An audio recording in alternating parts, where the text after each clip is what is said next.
آپ لوگوں کے سامنے رکھی جاتی ہے اور آپ بلا ضرورت ادھر ادھر منتشر ہوتے ہیں، بلا ضرورت ایک دوسرے سے دنیاوی باتیں کرتے ہیں۔ میں نہایت ہی ادب و احترام کے ساتھ دل کی گیری و گہرائی سے آپ تمام لوگوں سے یہی گزارش کروں گا کہ آپ کرسی آپ لے کر اگر بیٹھے ہوئے ہیں تو برائے مہربانی سامنے آ جائے، ادھر آ جائے۔ اگر آپ کے کانوں میں میری آواز پہنچ رہی ہے تو تھوڑا سامنے آ جائے تاکہ میں جو بات آپ کے سامنے رکھوں گا تو وہ بھی آپ کو سننے میں بھی اچھی لگے گی اور مجھے بولنے میں بھی اچھا لگے گا۔ سامنے آ جائے، سامنے آ جائے۔ چاہے جتنا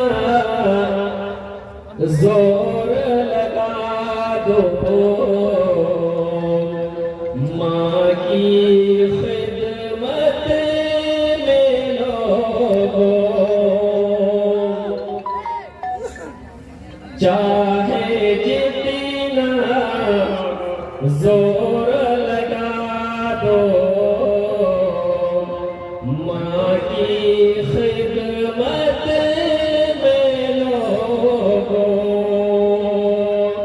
ماں کے دودھ کا فرض چکانا مشکل کیا ناممکن ہے، ماں کے دودھ کا فرض چکانا مشکل کیا ناممکن ہے،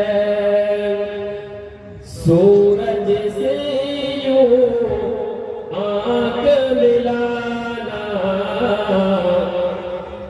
مشکل کیا ناممکن ہے، سورج سے یوں آنکھ لڑانا مشکل کیا ناممکن ہے، دنیا سے اسلام مٹانا مشکل کیا ناممکن ہے، دنیا سے اسلام مٹانا مشکل کیا ناممکن ہے۔ تھوڑا سا سامنے آ جائیے، اچھا نہیں لگ رہا، دیکھنے میں بھی اچھا نہیں لگ رہا ہے اور ہو سکتا ہے آپ کو سننے میں بھی اچھا نہیں لگ رہا ہوگا۔ دنیا سے اسلام مٹانا مشکل کیا ناممکن ہے۔ میرے بھائیو، آپ لوگوں کو شاید بات سمجھ میں نہیں آ رہی ہوگی، تھوڑا سامنے آ جائے، تھوڑا سامنے آ جائے۔ مہمان اعزاز ہمارے ساتھ ہمارے سامنے دور دورے آئیدہ اور ہمارا دورے آئیدہ کیسی بتائیو ادھر مجلس کا عذاب میں سمجھ۔ میرے بھائی، دنیا سے اسلام مٹانا مشکل کیا ناممکن ہے، سب مشرک کو دین سکھانا یہ تو ممکن ہے، لیکن سب مشرک کو دین سکھانا یہ تو ممکن ہے، لیکن پتھر کو مشکل کیا ناممکن ہے، کنکر سے کلمہ پڑھوانا مشکل کیا ناممکن ہے۔ میرے عزیز بھائیو، اللہ کی تعریف و توصیف کے بعد قرآن مقدس کی ایک آیت آپ کے سامنے پڑھی گئی تھی۔ انشاءاللہ اس آیت کی ضمن میں چند باتیں آپ لوگوں کے سامنے پیش کروں گا۔ میرے بھائیو، موضوع جس موضوع پر میں بات کروں گا وہ ہے تکبر، غرور، گھمنڈ۔ دنیا کے اندر آج ہمارے معاشرے و سماج کے اندر بگاڑ کے اسبابوں میں سے ایک بہت بڑا سبب یہ تکبر ہے، گھمنڈ ہے۔ انسان کے سامنے، انسان کے پاس، انسان کے گھر میں اگر دولت آ جاتی ہے، مال آ جاتا ہے، اگر کسی بھی طرح کے ان کو کوئی طاقت مل جاتی ہے تو تکبر اور غرور کرنے لگتے ہیں۔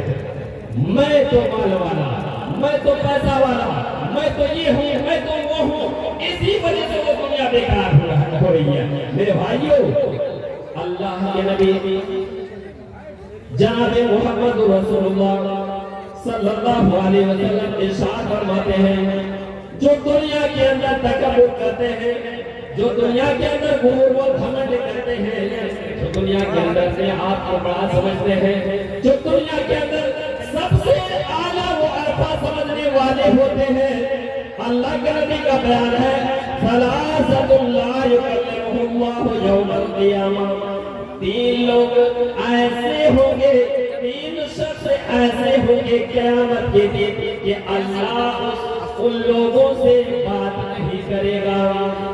جنت، انسان جب جنت میں چلے جائیں گے، جنتی حضرات جنت میں چلے جائیں گے تو اللہ رب العالمین کا دیدار نہیں ہوگا، اللہ رب العالمین ان سے کلام نہیں کرے گا، باتیں نہیں ہوں گی ایک دوسرے سے۔ جس طرح دنیا کے اندر ایک دوسرے سے باتیں کرتے ہیں، ایک دوسرے سے گپے لڑایا کرتے ہیں، ایک دوسرے کی نظروں کے سامنے ہم ہوتے ہیں، اللہ رب العالمین بھی جنتیوں کے سامنے باتیں کریں گے جنتیوں کے ساتھ۔ تو میرے بھائیوں، اللہ کے نبی فرماتے ہیں، کون وہ بدبخت ہوگا، کون وہ بیکار قسم کے لوگ ہوں گے جو اللہ رب العالمین کا دیدار کو ہوگا، اللہ رب العالمین کے سامنے پہ ہوں گے، لیکن اللہ ان سے کلام نہیں کرے گا، اللہ ان سے باتیں نہیں کرے گا۔ کون لوگ ہیں؟ ثلاثۃ لا یکلمہم اللہ یوم القیامہ ولا یزکیہم ولا ینظر الیہم۔ میرے بھائیوں، اللہ ان سے بات نہیں کرے گا اور نہ ان کو پاک کرے گا، اور نہ اللہ رب العالمین ان کی طرف رحمت کی نظر سے دیکھے گا۔ وہ لوگ ہوں گے تو اللہ کے نبی آگے فرماتے ہیں، وَلَهُمْ عَذَابٌ عَلِيمٌ، اور ان کے اوپر دردناک عذاب ہوگا۔ یعنی ایسے لوگ بھی ہوں گے کل قیامت کے دن کہ اللہ ان سے بات نہیں کرے گا، ان کو پاک نہیں کرے گا۔ پہلا شخص وہ ہوگا شیخ ظالم، وہ بندہ ہوگا جو بڑھاپا میں پہنچ گیا ہو، جن کی عمر بہت زیادہ ہو چکی ہے، جو عمر رسیدہ ہے، جن کے گھر میں جو نانا بن چکا ہو، جو دادا بن چکا ہو، بہت ساری اولاد کا وہ باپ بھی بن چکا ہو، اور وہ زنا میں مبتلا ہوتا ہو، وہ زانی ہے، وہ غیر محرم لڑکیوں کے سامنے جاتا ہو۔ اللہ کے نبی کہہ رہا ہے، اللہ کے نبی بیان فرما رہے ہیں کہ ایسے لوگوں سے اللہ کلام نہیں کرے گا، ایسے لوگوں سے بات نہیں کرے گا، اور نہ رحمت کی نظر سے دیکھے گا، اور نہ اس کو پاک و صاف کرے گا۔ پہلا وہ شخص ہوگا جو بوڑھاپا میں زانی ہو رہا ہو، زانی ہے یعنی بوڑھاپا میں پہنچنے کے بعد غیر محرم لڑکی کے سامنے وہ جاتا ہے۔ دوسرا کون شخص ہوگا؟ ملک القدار، وہ حکمراں ہوگا، وہ بادشاہ ہوگا جو بہت زیادہ جھوٹ بولنے والا ہوگا۔ تیسرا آئین المتکبر، جو دنیا کے اندر گھمنڈ اور غرور میں رہتا ہے، جو دنیا کے اندر بہت زیادہ تکبر کرنے والا ہوتا ہے۔ ایسے لوگوں سے اللہ کلام نہیں کرے گا، بات بھی نہیں کرے گا۔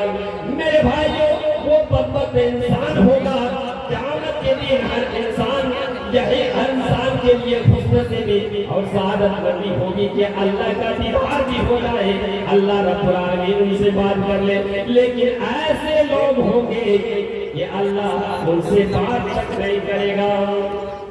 غرور کرنے والا، تکبر کرنے والا، گھمنڈ کرنے والا۔ میرے بھائیوں، آج اگر ہم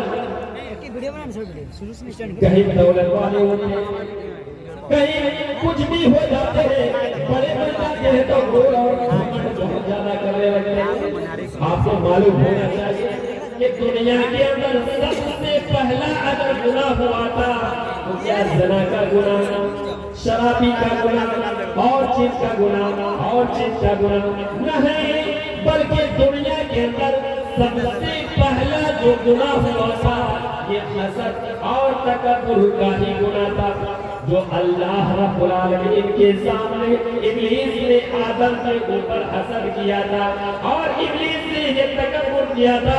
اللہ نے جب آدم کو پیدا فرمایا، آپ کو معلوم یہ ہونا چاہیے کہ دنیا کے اندر سب سے پہلا انسان آدم ہے، یہ معلوم ہونا چاہیے کہ سب سے پہلا انسان آدم علیہ السلام ہے۔ ہم سب کے بعد آدم علیہ السلام ہے۔ اللہ نے آدم کو کھدکاتی ہوئی مٹی سے بنایا، سری گلی مٹی سے اللہ رب العالمین نے بنایا، اور بنانے کے بعد اللہ رب العالمین مورتی کے شکل میں وہ آدم کو 40 سال تک رکھا ایک ہی جگہ۔ ابلیس اس کے سامنے تھا، پہلے اسے جنم دیا ہوا تھا، اللہ نے پہلے ہی جنم دیا تھا ابلیس کو۔ جب اللہ نے فرشتوں کو حکم دیا کہ یہ آدم ہے، یہ انسان بنے گا، میں اس کے اندر روح پھونکنے والا ہوں، جب روح پھونک لی جائے گی یہ انسان جب بن جائے گا، یہ انسان جب بن جائے گا دنیا کی تمام چیزوں کو دی جائے گی، علم دے دیا جائے گا، یہ پہاڑ ہی یہ زمین ہے، یہ پانی ہے، یہ فلاں ہے، یہ فلاں ہے، یہ فلاں ہے، ہر ایک چیز کا جب علم آدم کو دیا جائے گا، فرشتے تمام کے تمام کو سجدہ ریز ہو جانا، اپنا ماتھا اپنا سر آدم کے سامنے جھکا دینا۔ فرشتوں نے سجدہ کرنے سے انکار نہیں کیا کہ اللہ تیرا حکم ہے، ماننے کے لیے تیار ہے، ہم انکار نہیں کرتے۔ ابلیس وہی تھا اور یہ گمان کرنے لگا کہ ابھی ابھی آدم کو اللہ نے بنایا ہے، ابھی ابھی آدم وہ اللہ نے بنایا ہے، اور آدم کے سامنے میں اپنا سر کر دو، سجدہ کہ تجھے ہو نہیں سکتا ہے۔ ایسا کیسے ہوگا کہ آدم کے سامنے میں سجدہ کروں، آدم کو میں سجدہ کروں، یہ ہو نہیں سکتا۔ اللہ نے قرآن میں یہ فرمایا وَإِذْ قَالَ رَبُّكَ لِلْمَلَائِكَةِ اسْجُدُوا لِآدَمَ فَسَجَدُوا إِلَّا إِبْلِيسَ۔ اللہ نے جب تمام فرشتوں کو حکم دیا کہ اے فرشتے تو سجدہ میں چلے جانا، جب میں تجھے حکم دوں گا، جب روح چلی جائے گی تمام فرشتے سجدہ کرنے کے لیے تیار ہو جاتے ہیں، سجدہ میں چلے جاتے ہیں، ابلیس کھڑے رہ جاتے ہیں، سجدہ کرنے سے انکار کر دیتے ہیں۔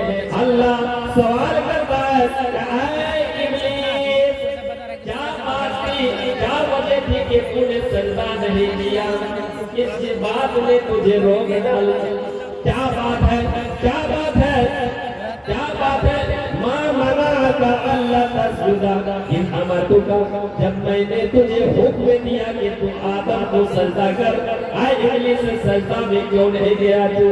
ابلیس کیا جواب دے رہا ہے؟ انا خیر منہ، اے اللہ تو ایسے انسان، ایسے آدمی کے سامنے سجدہ کرنے کا حکم کون مجھے کر رہا ہے؟ ابھی ابھی تو نے آدم کو مٹی سے پیدا فرمایا، ایک مٹی سے بنایا،